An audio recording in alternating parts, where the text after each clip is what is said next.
Christian de Duve. Les 13, 14, 15 et 16 septembre 2005 s'est tenu au château de la Hulpe le 5e colloque de Bruxelles. Cette rencontre annuelle, organisée par France Culture et l'Université libre de Bruxelles, avait cette année pour thème « Question d'origine ».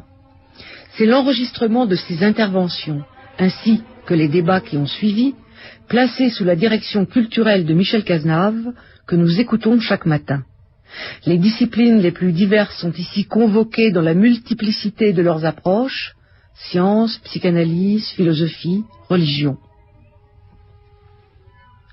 Christian de Duve reçut en 1974, avec Albert Claude et Georges Palade, le prix Nobel de physiologie et de médecine pour des découvertes sur l'organisation structurelle et fonctionnelle de la cellule. Né pendant la Première Guerre mondiale, près de Londres, où ses parents se sont réfugiés, ce savant belge fut docteur en médecine en 1941, agrégé en 1945 et licencié en sciences chimiques en 1946. Il enseigna la chimie physiologique, la biochimie et la biochimie cellulaire, de même que la cytologie biochimique. Il a été un des premiers à isoler un composant de la cellule, le lysosome.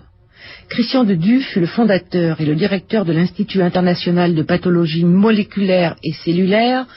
Membre de l'Académie de médecine et de l'Académie royale, il se consacre plus particulièrement aux questions de l'origine et de l'évolution de la vie. Nous écoutons ce matin son intervention sur l'origine de la vie. Mon rôle est de parler très brièvement, j'espère, de l'origine de la vie. Alors, la vie telle que nous la connaissons est née, bien entendu, avec le système solaire. Et le système solaire, lui, est venu environ 9 milliards d'années après ce que je n'ose pas appeler le Big Bang en présence d'Edgar Günzig, mais enfin, disons après le début de notre univers. Pendant un bon demi-milliard d'années, notre Terre est restée totalement incapable d'héberger la vie pour toutes sortes de raisons que je vous laisse deviner, et ce n'est qu'à partir de 4 000 millions d'années que l'on croit que la Terre est devenue habitable, capable d'héberger des êtres vivants. Les premières traces assez fiables de vie bactérienne, bien entendu, datent de 3,6 milliards, donc 3600 millions d'années avant notre ère. Ce qui laisse donc entre 4000 et 3600 une fourchette de 400 millions d'années pour l'apparition de la vie. Où est née la vie? Je ne m'appesantirai pas sur ce problème. Vous savez que certains prétendent qu'elle vient de l'espace, d'autres qu'elle est née sur Terre. Je suis tenté de croire, pour des raisons de simplicité, qu'elle est née sur Terre, mais c'est sans importance, parce que la vie est née quelque part, et ce qui nous intéresse, c'est comment. Alors, comment la vie est-elle née? Eh bien, la réponse est simple, et je pourrais m'arrêter là. On ne le sait pas. On ne le sait pas, mais on a quelques indices qui permettent d'avancer quelques hypothèses. Alors, premier indice, première hypothèse, si vous préférez, la vie est née naturellement, par le seul jeu des lois physiques et chimiques. Je n'en ai pas la preuve, mais si je n'apprends pas cette hypothèse comme point de départ de mon travail, je puis fermer mon laboratoire. Parce que si l'origine de la vie n'est pas explicable en termes physiques et chimiques, elle ne devient plus un objet de recherche. Donc, par définition, je dirais par déformation professionnelle, je prends comme hypothèse de départ que la vie est née naturellement.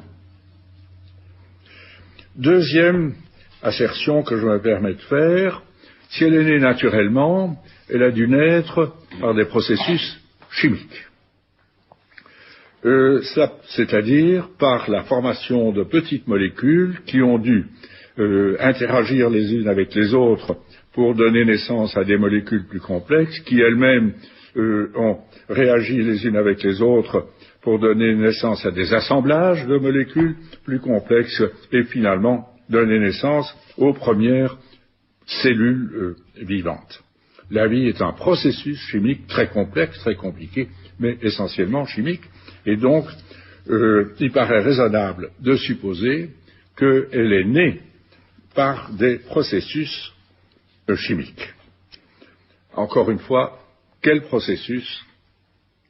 Point d'interrogation. Mais quelques repères existent. D'abord, nous avons une certaine idée du début de ce long processus. Et ça, il y a 30 ans, on ne le savait pas. C'est une découverte relativement récente et qui, chose curieuse, n'a pratiquement pas vraiment attiré l'attention des scientifiques, sauf les spécialistes qui s'en occupent, et encore moins, bien entendu, celle des médias et du grand public. Cette découverte, c'est tout simplement que les briques de la vie, les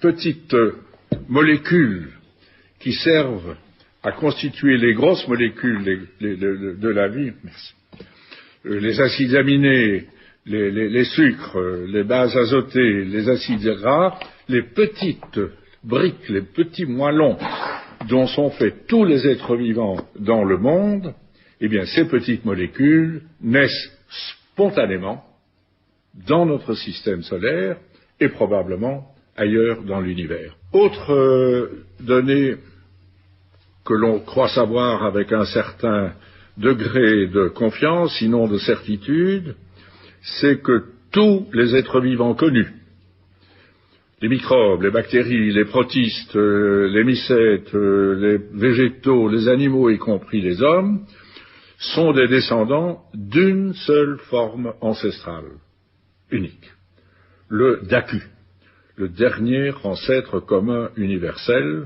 qui se traduit en anglais LUCA, Last Universal Common Ancestor. Alors, ici encore, le temps me manque pour vous donner toutes les raisons que nous avons de croire que nous sommes tous descendants, tous êtres vivants, d'une même forme ancestrale. Mais d'abord, il y a beaucoup de raisons qui militent en faveur de cette assertion. Par exemple, tout ce qui vit est fabriqué avec les mêmes molécules. Tout ce qui vit, non seulement est fabriqué avec les mêmes molécules, mais fabrique ces molécules de la même manière. Les protéines, les acides nucléiques, les polysaccharides sont fabriqués partout dans le monde vivant par les mêmes processus. Tout ce qui vit utilise pour extraire de l'énergie de l'environnement et la transformer en travail des mécanismes, sinon identiques, en tout cas similaires et de même nature. Bien entendu, les végétaux et les animaux diffèrent. Les végétaux tirent leur énergie du soleil, les animaux de la combustion des aliments, mais très vite, les deux voies se rejoignent sur une voie centrale qui fait intervenir ce que les biochimistes appellent l'ATP comme véhicule général de l'énergie dans tout le monde vivant. Et finalement, ce qui est peut-être le plus impressionnant, tout ce qui vit utilise le même langage génétique. Tout ce qui vit a son information inscrite dans de l'ADN, cette information est copiée par les mêmes mécanismes d'appariement de base que vous connaissez certainement. Toutes ces informations sont transcrites en ARN et traduites en protéines par les mêmes mécanismes et selon le même code génétique, le même dictionnaire. Nous partageons avec les colibacilles de notre système digestif exactement les mêmes mécanismes. Et s'il vous fallait encore d'autres arguments, je puis ajouter qu'aujourd'hui, grâce à ce qu'on appelle la phylogénie moléculaire, c'est-à-dire la comparaison des séquences d'acides nucléiques ou de protéines qui jouent le même rôle dans des êtres vivants différents, je n'ai pas le temps d'entrer dans les détails, quoi qu'il en soit, on a pu non seulement confirmer avec un haut degré de confiance, sinon de certitude, que tous les êtres vivants sont descendants d'une même forme ancestrale, mais on a même pu établir, ou on essaye d'établir, c'est très compliqué, tout l'arbre phylogénique, tout l'arbre généalogique de la vie à partir de ce Dacu. Le problème de l'origine de la vie se résume à une question qu'on peut appeler en même temps très simple et très compliquée. Comment, vraisemblablement sur la Terre, ou en tout cas au berceau de la vie, dans le berceau de la vie, comment les briques fournies par la chimie cosmique, paraît raisonnable que ce sont elles qui ont servi au départ, comment ces briques ont-elles été transformées en Dacu, dans le dernier ancêtre commun universel. Point d'interrogation, pas de réponse, mais quand même un stade intermédiaire qui, je crois, est tout à fait fondamental. Il y a deux étapes, de grandes étapes, évidemment, dans cette série de très nombreuses étapes individuelles. Et ces étapes sont séparées par l'apparition, pour la première fois dans cette histoire, de molécules douées de réplicabilité, c'est-à-dire de molécules capables d'influencer la synthèse de nouvelles molécules de même sorte, de telle manière qu'elles soient copiées. Donc réplicabilité, reproductibilité, copie, ça c'est une étape fondamentale dans toute cette histoire de la vie. C'est le moment où sont apparues les premières molécules réplicables, très vraisemblablement l'ARN, l'acide ribonucléique. Aujourd'hui, le rôle de dépositaire réplicable de l'information génétique, c'est l'ADN. Mais nous avons, quand je dis nous, les scientifiques d'une manière générale, ont beaucoup de raisons de croire que l'ADN a été précédé par l'ARN. Une fois que entrent dans le jeu des molécules capables d'être reproduites, les règles du jeu changent. À partir de ce moment-là, vous avez continuité de l'information. Ce que nous appelons continuité génétique. La même information est reproduite de génération en génération, et c'est ce qui explique encore aujourd'hui que les enfants ressemblent à leurs parents et que les souris donnent naissance à des souriceaux et pas à des grenouilles. C'est la continuité génétique qui explique ce phénomène. Du moment que vous avez réplication, vous avez fatalement erreur, accident de copie. Les copies ne seront jamais parfaites. De temps à autre, il y aura une copie imparfaite du modèle qui va naître, copie imparfaite qui va être le point de départ d'une nouvelle lignée, où la copie imparfaite du modèle initial va être copiée parfaitement jusqu'à ce qu'une nouvelle fois, il y ait bifurcation suite à des imperfections de copie. C'est-à-dire qu'avec la réplicabilité, entre nécessairement la variabilité. Variabilité, ça veut dire compétition. Ça veut dire que les différentes molécules, les différentes formes variantes, mutantes, si vous voulez, d'une même molécule, ou les propriétaires de ces molécules, cellules, organismes, que sais-je, entrent en compétition les uns avec les autres pour les ressources disponibles, les ressources étant toujours limitées. Compétition,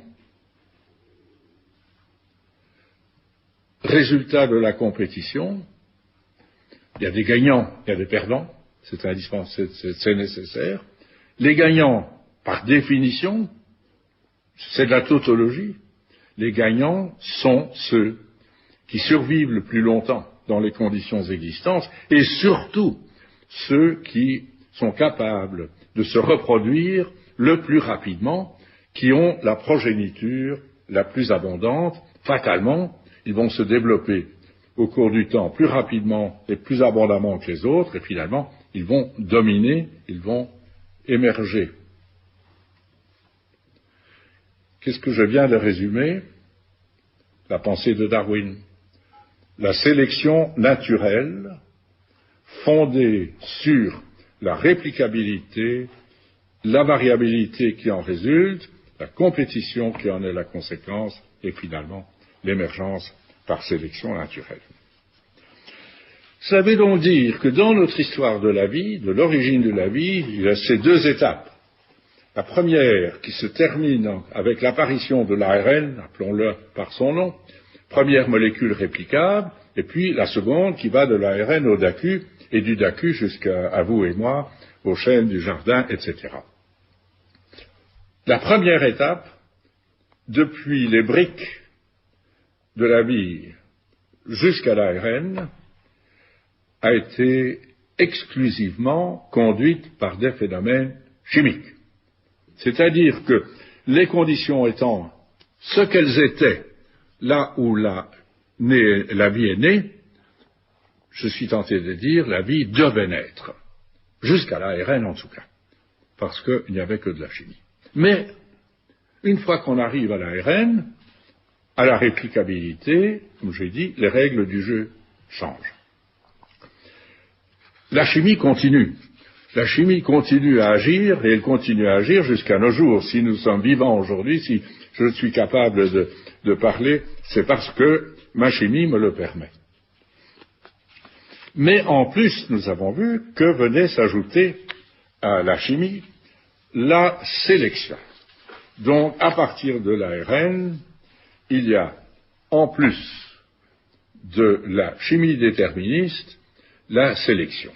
Et avec la sélection, s'introduit le hasard.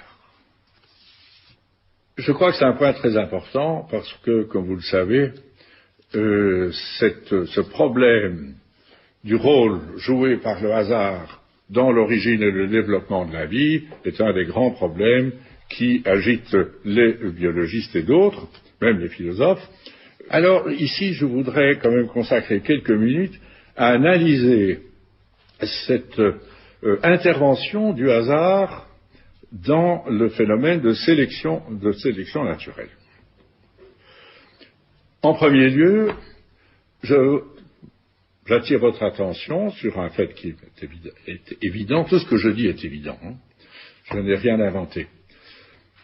La sélection ne peut agir que sur les formes variantes qui lui sont offertes. Il pourrait exister d'autres formes mieux adaptées aux conditions naturelles, mais si ces formes ne sont pas offertes à la sélection, elles ne vont pas émerger. Donc, première notion, la sélection ne peut agir que sur ce qui lui est offert.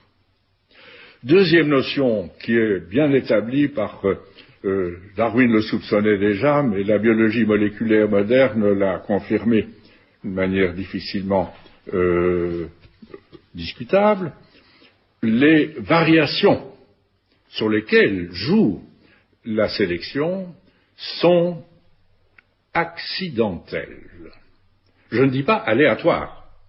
Elles ont des causes, et des causes bien définies qu'on peut influencer. Il existe des agents mutagènes, des rayons X, des substances mutagènes, que sais-je. Donc, les mutations ne sont pas aléatoires. Il y a des causes efficientes qui en sont responsables. Mais elles sont accidentelles dans ce sens que elles ne sont pas intentionnelles.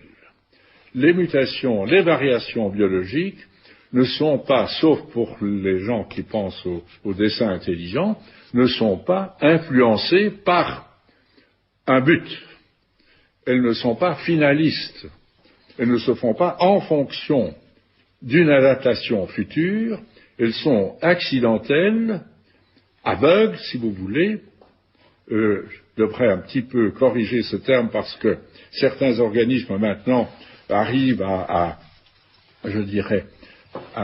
modifier la mutabilité de certaines régions du génome en fonction des conditions, mais enfin c'est un détail peu important pour cette discussion-ci. Mais essentiellement, ces variations sont donc accidentelles, et c'est sur ces variations accidentelles que la sélection va jouer. Alors, je crois que c'est cette double notion, peut-être reçue plus ou moins implicitement, que la sélection ne peut jouer que sur les variations qui lui sont offertes et que ces variations sont accidentelles, c'est sur ces deux notions que repose ce qui est un petit peu la doctrine dominante dans les milieux biologistes aujourd'hui, notamment, Jacques Monod en était l'avocat, l'histoire de la vie est dominée par le hasard, par la contingence. Et le célèbre biologiste américain, décédé récemment, auteur à succès, Steve Jay Gould, l'a écrit dans une métaphore qui est devenue célèbre. Si on devait réenrouler, rembobiner la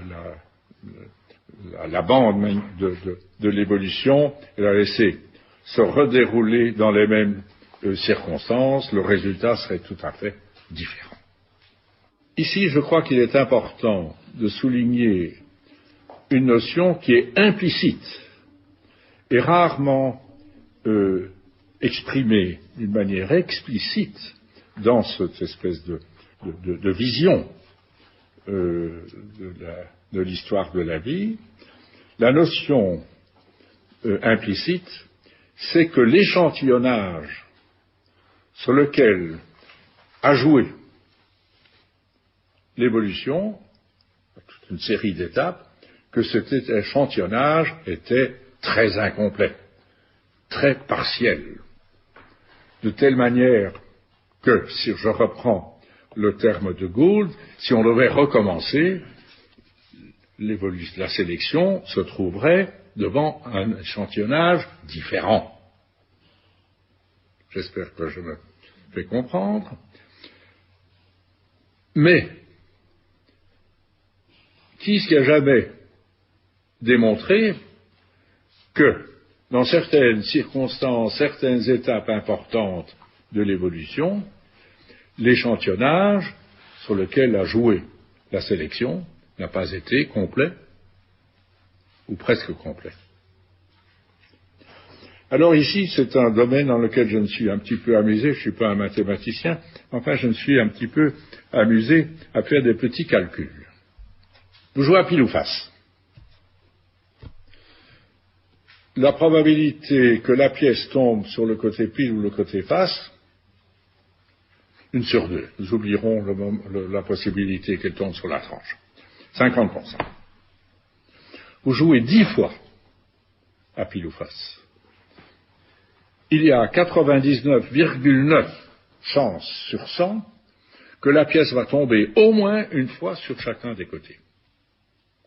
Un petit calcul qu'on peut faire simplement. J'espère que vous me faites confiance parce que je l'ai fait vérifier. Vous jouez au dé, un dé.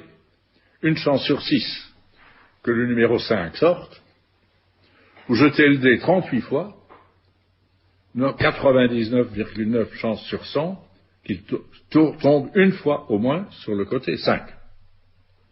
Bon, je continue, je pourrais vous donner ce qu'il faut pour gagner à la roulette, mais je vais vous donner la formule pour la martingale, pour gagner à la loterie. Vous achetez un billet de 7 chiffres, il a une chance sur 10 millions de sortir. Je vous garantis, à 99,9 chances sur 100, que vous allez gagner si il y a 69 millions de tirages.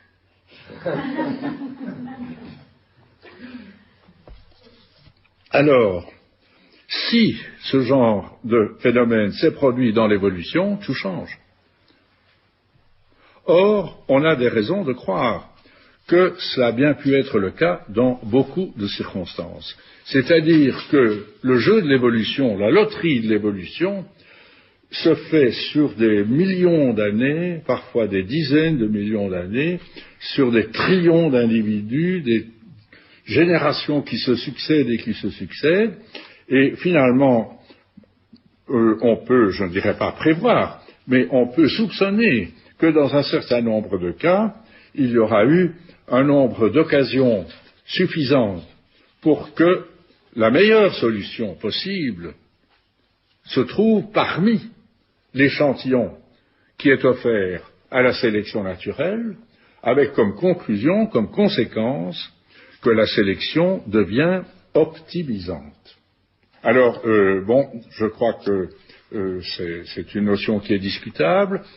Certains des biologistes les plus récents commencent à insister sur des phénomènes tels que l'évolution convergente, qui démontrent que des lignées totalement séparées, soumises à des conditions d'environnement semblables, évoluent dans la même direction. Je n'ai pas le temps d'entrer dans le détail, mais je crois qu'il faut dire ici, donc, que la conclusion que je tire de cette petite aventure que j'ai faite depuis 15-20 ans dans ce domaine, c'est que les conditions étant les mêmes, la vie devrait émerger et peut-être évoluer dans les mêmes directions, peut-être ailleurs dans notre système solaire ou ailleurs dans l'univers.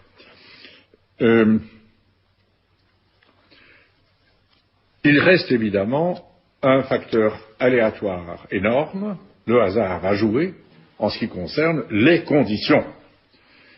Tout ce que nous savons de l'histoire de notre planète nous permet de soupçonner qu'aucune autre planète, même dans l'univers où il y en a peut-être des centaines de milliards, aucune autre planète ne peut avoir une histoire identique à celle de l'histoire de la Terre. Pensez au tsunami, à Katrina, aux éruptions volcaniques, à toutes les périodes glaciaires, les périodes de chaleur, etc., sécheresse.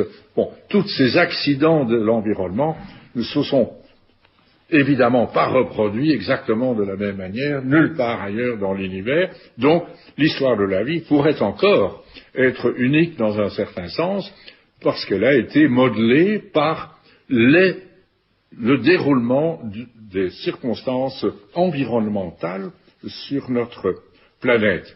Je crois que cela est vrai, mais je crois qu'il y a quand même dans l'évolution de la vie sur la Terre un élément qui est très impressionnant, c'est cette évolution progressive dans la direction de la complexité. Et si vous me permettez 5 minutes de plus, ce qui est à peine, je ne dépasse pas encore le temps qui m'est alloué, je voudrais faire un bond de 4 milliards d'années, c'est-à-dire de partir de mon sujet pour empiéter sur celui de Pascal Pic. Pendant près de 3 milliards d'années, la vie sur Terre a été uniquement unicellulaire, représentée par des bactéries, et pendant cette très longue période, qui est la plus longue période de l'histoire de la vie, s'est produit beaucoup d'événements importants, mais 2 particulièrement importants. L'apparition de bactéries photosynthétiques qui ont extrait l'oxygène de l'eau, H2O donne O2, et qui sont responsables de l'apparition de l'oxygène dans l'atmosphère. C'est une chose que peut-être certains ne savent pas, mais au début de la vie, il n'y avait pas d'oxygène dans l'atmosphère, et l'oxygène est apparu dans l'atmosphère terrestre il y a à peine 2 milliards d'années. Donc la vie a été anoxique, anaérobie pendant la moitié de son existence. Deuxième phénomène qui s'est passé pendant ces 2-3 milliards d'années, sont apparues des cellules que nous appelons eucaryotiques, c'est-à-dire des cellules beaucoup plus compliquées que les cellules de micro-organismes, de bactéries, qui sont beaucoup plus volumineuses, qui ont un noyau bien individualisé, d'où le nom de eucaryotes, qui ont un cytoplasme très compliqué avec des mitochondries, de réseaux membranaires, des éléments cytosquelettiques, des lysosomes, des peroxysomes, que sais-je, donc des organismes très complexes. Et ce phénomène, cette transformation, qu'on comprend très mal d'ailleurs aujourd'hui, s'est produite pendant cette période-là. Et puis, ce n'est que à partir de 1 milliard d'années environ, 1000 millions d'années, que sont nées les premières plantes, les premiers végétaux. C'est des algues primitives, des mousses qui ont évolué progressivement pour donner naissance à des plantes, des végétaux de plus en plus complexes. Ce n'est qu'il y a environ 600 millions d'années, peut-être un peu plus, que sont nés les premiers animaux. Et au cours de ces 600 millions d'années, ces animaux ont évolué progressivement à partir de formes très primitives, des éponges, des méduses, que sais-je, pour donner des invertébrés d'abord de plus en plus évolués, les arthropodes, les mollusques, les vers, qui ont évolué éventuellement pour donner des vertébrés, et puis des vertébrés marins ont donné naissance aux amphibiens,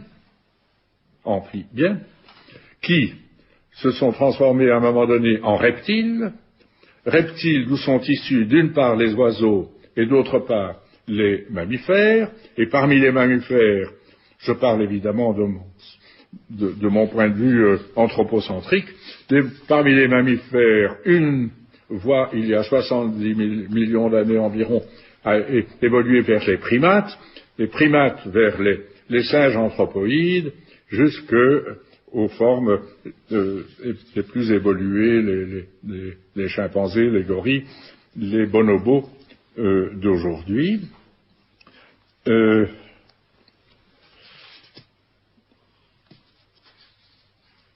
Je voudrais simplement parler d'un seul phénomène qui me paraît le plus intéressant de notre point de vue, qui s'est produit durant toute cette évolution, c'est le développement du cerveau. Alors, les premiers animaux n'avaient pas de cerveau, ils n'avaient même pas de cellules nerveuses, ils n'avaient pas de neurones, c'est des éponges. Et puis, pendant ces 600 millions d'années d'évolution, progressivement, on voit apparaître dans certaines lignées, parce qu'il y a toujours eu des lignées latérales qui se sont arrêtées au stade d'évolution, il y a toujours eu, dans certaines lignées, une évolution très lente vers des cerveaux de plus en plus développés, jusqu'au cerveau, disons, du chimpanzé, du bonobo, peut-être aussi du dauphin, qui représente dans la lignée animale les cerveaux les plus développés. Ça représente pour le chimpanzé quelque chose comme 350 centimètres cubes, soit 35 milliards de neurones. Donc, je vous demande d'imaginer cette très longue progression, 600 millions d'années, 0, 350. Et puis, se produit quelque chose qui est l'événement le plus extraordinaire de toute l'évolution, environ 5 ou 6 millions d'années avant notre ère, c'est-à-dire au début du dernier centième de cette évolution animale qui a duré 600 millions d'années, 6 millions, une branche se détache de la branche qui va vers les chimpanzés et qui commence à évoluer dans la direction d'une augmentation croissante du volume cérébral, du nombre de neurones, augmentation qui est exponentielle, et extraordinairement impressionnante, et qui, en 1 ou 2 millions d'années, va atteindre plus de 3 fois le volume du cerveau du chimpanzé. C'est le phénomène le plus extraordinaire de toute l'évolution. Je m'excuse, Pascal Pic, de parler de votre domaine, mais je ne puis pas m'empêcher d'en parler parce que pour moi c'est absolument un émerveillement, c'est cette croissance exponentielle du cerveau humain par rapport au cerveau des animaux dont nous sommes les descendants. Alors je laisse à Pascal l'occasion de disserter sur tout ça, c'est l'expert, mais moi je pose plusieurs questions. D'abord, qu'est-ce qui arriverait si la courbe exponentielle pouvait continuer? Alors, comparez ce qui se passe dans notre cervelle et dans celle d'un chimpanzé, qui est malin, est intelligent, le chimpanzé, mais comparé à nous, il y a une différence. Il ne pourrait pas concevoir la théorie de la relativité, ni celle de la sélection naturelle, ni peindre les plafonds de la Sixtine ou faire n'importe quoi, écrire la Divine Comédie ou composer la 9e symphonie. Donc, c'est vraiment très différent. Mais nous sommes très fiers de ce que nous pouvons faire avec notre 1350 cm3 de matière cérébrale. Mais doublez cela, eh bien vous arrivez à des individus qui sont dont nous sommes aussi incapables de deviner ce qui peut se passer comme processus mentaux dans leur cervelle que le chimpanzé ou Lucy était capable de deviner ce qui se passait dans la nôtre. Donc c'est une question. J'ai oublié de vous dire qu'il reste peut-être encore 5 milliards d'années. Nous ne sommes même pas à mi-chemin du développement de la vie. Ça peut être moins, mais le maximum c'est 5 milliards d'années, le soleil explosera après ça. Donc 5 milliards d'années, qu'est-ce qui peut se passer? N'importe quoi. Deuxième question, si cette courbe doit se prolonger, d'où partira-t-elle?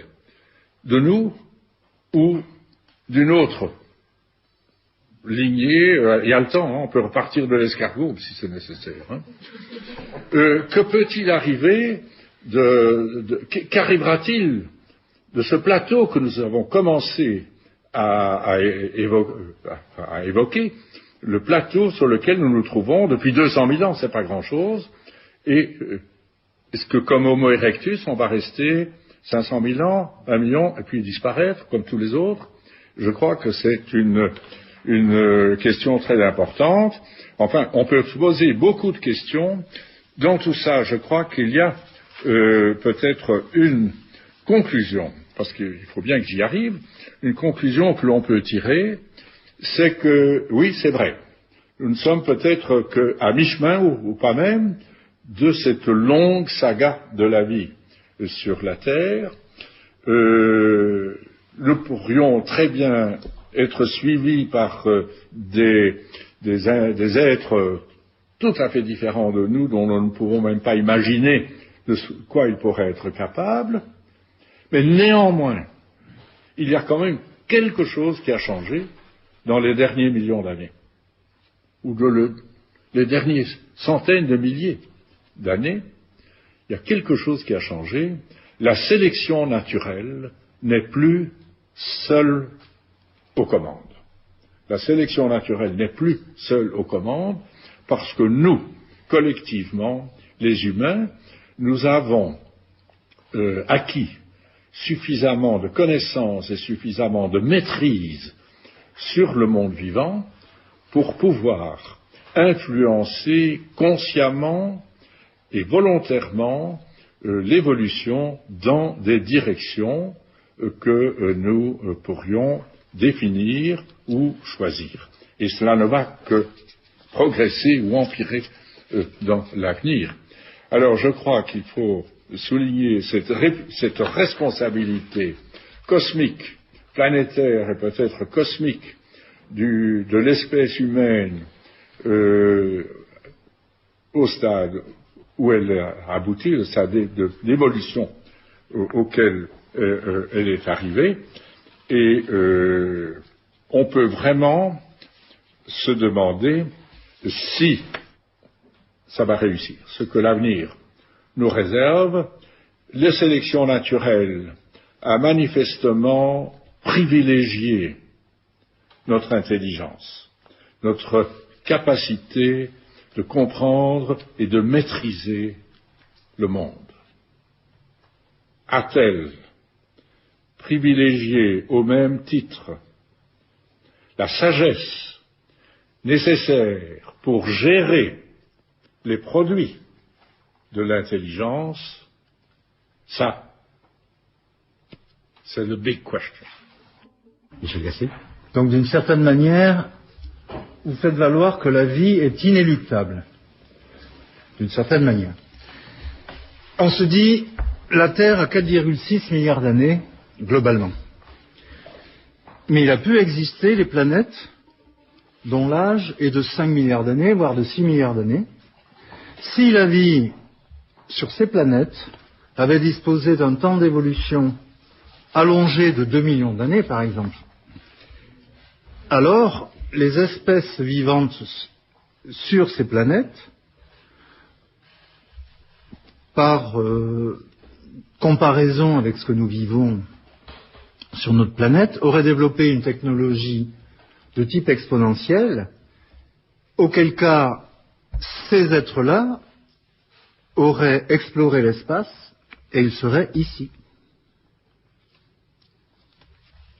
Alors, c'est le paradoxe de Fermi C'est le paradoxe de Fermi, dont je dois dire que je n'ai jamais très bien compris.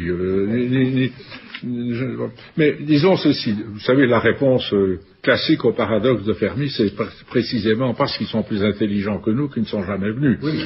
Ça, c'est une autre manière de voir les choses. Mais d'abord, vous savez, à moins que vous, les grands physiciens, vous n'arriviez à prouver que Einstein avait tort, s'ils sont un peu trop loin, ils ne pourraient jamais venir chez nous. Tout ce qu'ils pourraient faire, c'est envoyer des signaux. Et vous savez qu'il existe un gros institut aux États-Unis, le SETI Institute, qui essaye de capter des signaux venant de civilisations extraterrestres. Hein. Donc, alors, quand je dis elle est inéluctable, je dis elle est inéluctable dans la mesure où dans les conditions qui existaient. Il s'agit de voir si ces conditions ont été reproduites ailleurs. Alors, ce qui me préoccupe plus, c'est de savoir dans quelle mesure cette espèce de croissance exponentielle brusque des capacités du cerveau est quelque chose de reproductible ailleurs, n'est-ce pas? Ou bien est-ce que cela vraiment, on a affaire à un accident unique? Pas de réponse. Justement, je voulais vous demander s'il y a une explication à cette croissance exponentielle des capacités du cerveau. Moi, j'ai pas d'explication, peut-être que Pascal Pic en aura, mais disons que l'explication du biochimiste qui regarde ça dit c'est autocatalytique. Quelque chose d'exponentiel, ça veut dire que chaque accroissement de la masse cérébrale a favorisé l'accroissement supplémentaire jusqu'au moment où il y a eu saturation. Parce que la courbe est sigmoïde, hein, oui. Jusqu'au moment où il y a eu un facteur qui a freiné.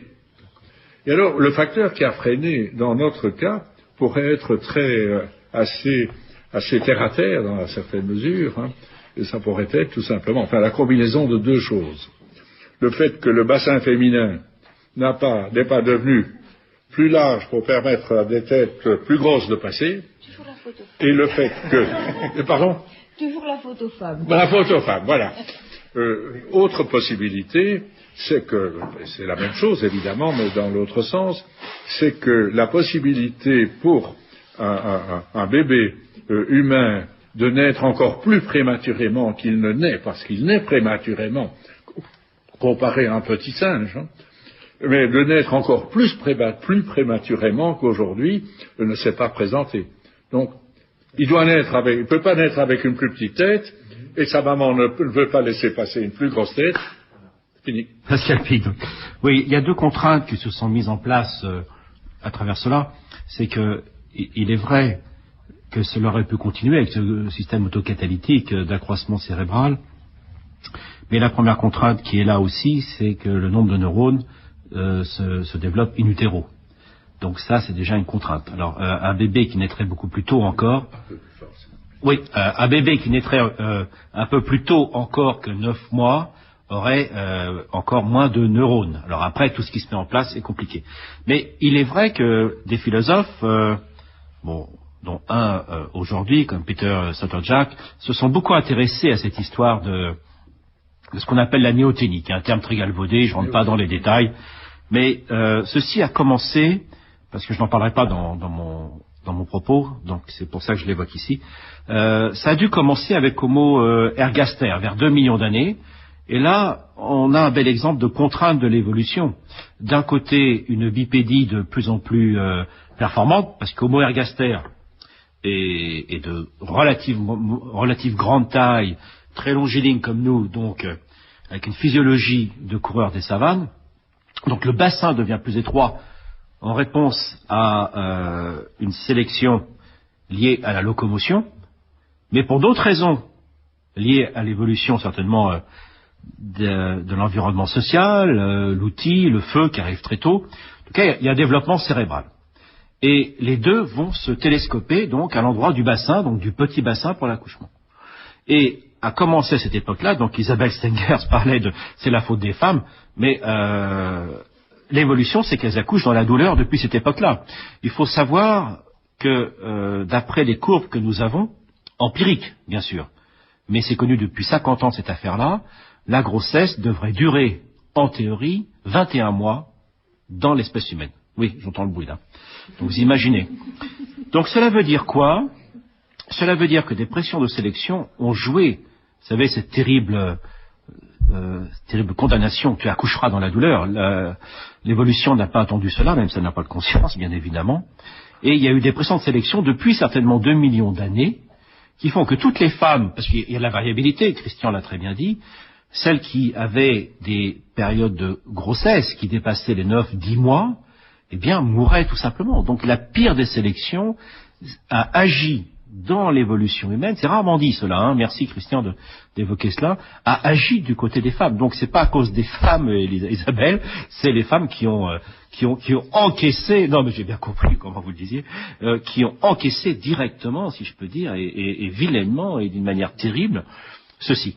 Donc voilà un des freins. Donc d'un côté, le petit humain qui ne peut, si la grossesse in utero, la partie in utero devait se raccourcir encore, il y aurait moins de neurones, et puis après cela, ça pose des problèmes mécaniques. Voilà l'évolution, c'est un ensemble de compromis extrêmement douloureux en l'occurrence. Et en ce qui concerne notre cerveau, il est plus petit que chez Cro-Magnon. Hein. La taille de notre cerveau a diminué en moyenne depuis le paléolithique, mais pas de beaucoup. Hein, c'est la taille corporelle. Bon, je peux entrer dans les détails, mais c'est pas le propos. Mais en l'occurrence, le cerveau, il faut le savoir, c'est un scandale écologique. Le cerveau, c'est 2% de notre masse corporelle, 20% de notre métabolisme quotidien, pas le métabolisme basal. Donc un bazar pareil, il faut l'entretenir, et il n'y a pas que de l'évolution biologique. Il y a eu un espèce. L'effet autocatalytique décrit par Christian de Duve existe au niveau biologique, mais chez l'homme, il intervient aussi avec des aspects culturels. C'est-à-dire que l'histoire de la viande et du cerveau, vous pouvez oublier, ça fait rire tous les nutritionnistes. C'est très récent. Oui, mais de croire que le cerveau est plus gros parce qu'on chasse et on mange de la viande. Le cerveau n'a pas besoin de cela.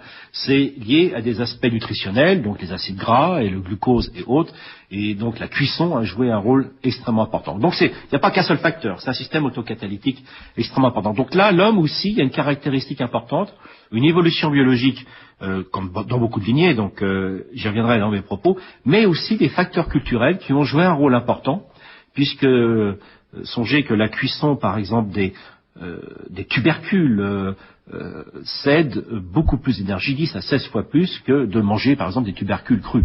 Et ça, le cerveau il aime bien. Donc c'est très récent. C'est très récent. C'est avec Claude Marcel Lady que nous avons fait cela. Ça a joué dans cette évolution. Ouais. Ça a joué depuis 1 million d'années au moins. On voit vers 700 000 ans, dans le passage flou Homo erectus, Homo heidelbergensis, le développement du cerveau devient assez brutal, et on pense que c'est lié à ces facteurs-là. Ah oui. Oui, et voilà. si vous me permettez d'ajouter un mot, je pense que ce qui m'a frappé, parce que j'ai mis en graphique des chiffres que j'avais trouvés dans la littérature, c'est pas mon domaine, ce qui m'a frappé, c'est qu'il y a cette croissance exponentielle, mais à toute une série d'étapes, il y a eu une branche qui s'est détachée de la branche ascendante et qui s'est stabilisée au niveau de développement qu'elle avait, pour disparaître finalement. Et nous semblons avoir également atteint un plateau. Nous sommes quand même là. Il faut bien voir que la paléoanthropologie nous montre qu'aujourd'hui, nous aurions eu par exemple ce colloque il y a 40 000 ans, nous en aurions eu dans cette salle avec des hommes de Néandertal et de Cro-Magnon, et des femmes, bien sûr. Donc, c'est pas votre propos, je le connais bien, mais il faut bien voir qu'il ne reste qu'une seule espèce aujourd'hui sur la Terre du genre Homo, Homo sapiens. Et qu'en l'occurrence, c'est une illusion d'évolution dirigée. Il y a 40 000 ans, sur cette Terre, existaient au moins 4 espèces d'hommes. Néandertal et nous ici, mais ailleurs, il y avait les Homo erectus, et c'est pas très clair, et les hommes de Flores décrits récemment avec de tout petits cerveaux. Donc nous sommes une dernière branche. Ce qui est important de souligner, et Christian, je me permets de compléter si vous permettez, c'est que les bactéries, pour parler des bactéries, sont encore les formes de vie dominantes aujourd'hui. Faut pas l'oublier cela. Donc c'est pas une évolution comme ça hiérarchique. C'est-à-dire que nous sommes toutes ces branches, tous ces paliers qu'il évoquait, ce sont des paliers de structure. Ça c'est important parce qu'on est parti de la chimie, je permets de le préciser. C'est là que l'ontogenèse résume la phylogénèse, pas dans une téléologie. Simplement il y a des niveaux émergents, c'est le terme, et à partir de chaque plateau, donc il y a eu à chaque fois, mais sans hiérarchisation. C'est-à-dire que les poissons que vous évoquiez il y a 300 millions d'années, ont continué à évoluer. Ils sont sur une structure qu'on peut dire archaïque. Mais archaïque, ça ne veut pas dire que c'est primitif au sens péjoratif du terme. La main de l'homme, c'est 5 doigts. C'est un schéma qui est apparu il y a 350 millions d'années. Donc la structure 5 doigts est archaïque. Mais nous avons des fonctions très évoluées sur une structure archaïque, ce qui est très souvent confondu. Ce que Christian a bien mis en exergue, c'est de montrer qu'il y avait ces paliers, et qu'à chaque fois que ces paliers, certains paliers sont atteints, vous avez à chaque fois une arborescence. D'abord, une toute petite plaisanterie sur le paradoxe de Fermi. Vous avez terminé en disant, pour le meilleur et pour le pire, nous avons réussi à prendre en main ce que la sélection m'autorisait. On pourrait dire, ça veut dire que ça tourne mal. Et que si les autres ne sont pas parmi nous, c'est parce que chaque fois que ça s'est produit, ça a tourné mal comme ça va tourner mal ici. Ça, c'est une des manières de résoudre le paradoxe. Et je dois dire que la situation actuelle donne une certaine probabilité à cette solution-là. Mais en ce qui concerne votre sélection optimisante, il y a toujours quelque chose que je ne comprends pas dans les arguments probabilistes, c'est que vous avez pris l'exemple du ticket gagnant de loterie. Mais ce qui est derrière cet exemple, c'est que chaque fois qu'un tirage se produit, on regarde son ticket et s'il est gagnant, on le conserve. Tandis que, il me semble que dans les histoires de vie, on pourrait avoir le ticket gagnant et puis, vroom, il est embarqué par une lave ou... Enfin, je veux dire... On a beau avoir le ticket gagnant, il faudrait encore diminuer la probabilité qu'il soit retenu par toutes les circonstances qui n'ont rien à voir avec ce qu'il améliore et qui le font disparaître sans conséquence. Tandis que bien sûr, un ticket de loterie, on le conserve, on le surveille, s'il apparaît, c'est bon. Il me semble qu'ici, les probabilités sont encore plus mauvaises, parce qu'il n'y a personne pour surveiller. C'était Éloge du savoir, le 5e colloque de Bruxelles sur le thème « Questions d'origine » avec, aujourd'hui, Christian de Duve. Équipe de réalisation, Annick Brien, Michel Cazenave, Isabelle Huel, Christine Goémé.